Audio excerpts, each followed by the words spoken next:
ஒரு அழகான காட்டின் நடுவில் ஒரு சிறிய குடிலில் ஒரு அம்மா தனது குட்டியுடன் வாழ்ந்தாள். ஒவ்வொரு காலையும் அம்மா வீட்டை சுத்தம் செய்வாள், பழம் பறிப்பாள், உணவு தயார் செய்வாள். அந்த சிறிய குட்டி அம்மாவை பார்த்து கொண்டு அவள் எவ்வளவு கஷ்டப்பட்டு வேலை செய்கிறாளோ என்று உணர்ந்தது. ஒரு நாள் குட்டி முடிவு செய்தது, இன்று அம்மாவுக்கு நான் உதவி செய்யப் போறேன் என்று. அது சிறிய குச்சி ஒன்றை எடுத்துக்கொண்டு வீட்டின் முன் விழுந்த இலைகளை துடைக்க ஆரம்பித்தது. அம்மா அதை பார்த்து நெகிழ்ந்தாள். அவள் முகத்தில் ஒரு புன்னகை மலர்ந்தது.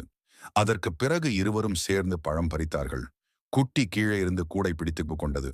அம்மா மேலே மரத்தில் ஏறி பழங்களை பறித்தாள். பிறகு அம்மா சமைக்கும்போது குட்டி தேங்காய் ஓட்டையில் தண்ணீர் எடுத்து வந்தது.